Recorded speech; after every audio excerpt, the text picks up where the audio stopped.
Okay, this video is going to be on installing the steering column in the proper place. You just can't throw a steering column in. You kind of need to have your seat.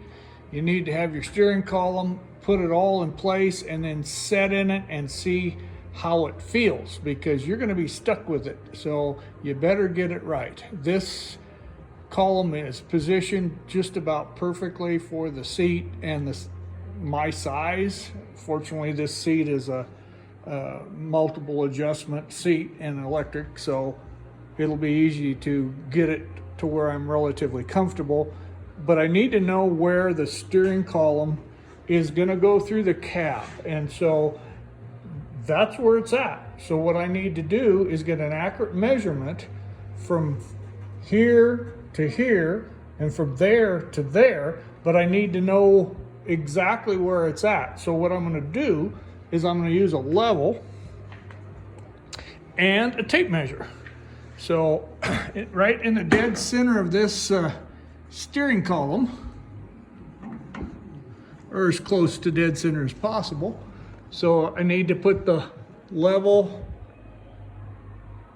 right about there and then measure down from that particular point. So I'll mark that on the cowl right there, and then I'll measure down from that point to the top of the column.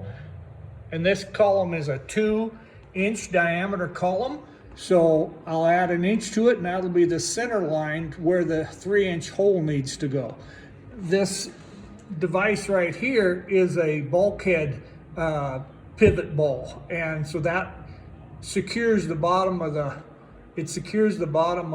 steering column. This column I bought, and it's actually too long, but it'll work. And so another thing, if you got one that's too long like this, you want to make darn sure that you're going to be able to get your fuel filter off. That if you have to take a fuel pump off, the fuel pump's directly below the fuel filter there, that you're going to be able to get access to that. When you put these trucks bodies on these Dodge chassis, a big problem you have is the motor mount clearance to the shaft. Now this shaft, the top part of it, this piece here, is actually for a Chevy. So because this column is a Chevy column, and the lower portion is the Dodge column.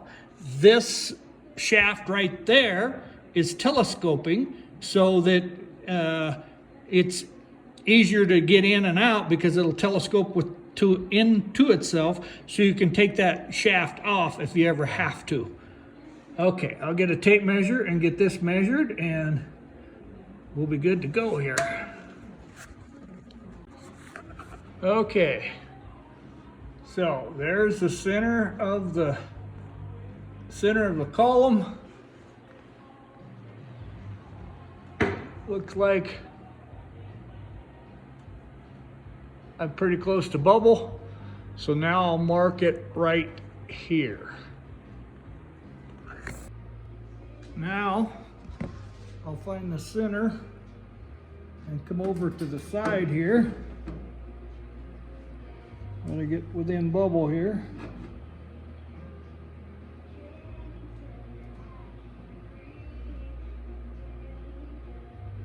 That looks pretty adequate right there.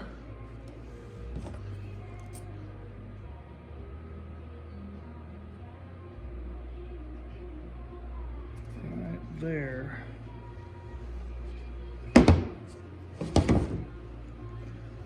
So that measures out to be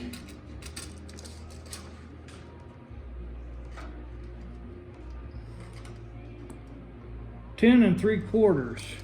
I measured it earlier and it was 10 1/2, but it looks like it's 10 3/4 because I didn't use the level before. Okay, and then from the top, it's 12 5/8. 12 5/8. So in order to go to the center line, you got to add an inch.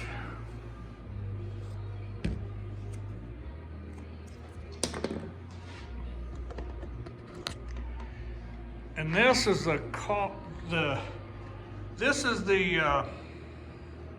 firewall that I built. It's out of 14 gauge. I have a small brake that I made years ago. I use that part of it to bend the outside angle, and then I used a pipe and a heating torch to bend the inside angles. And I think it's going to turn out pretty fair. It's better than what was in there. What was in there had a billion holes in it.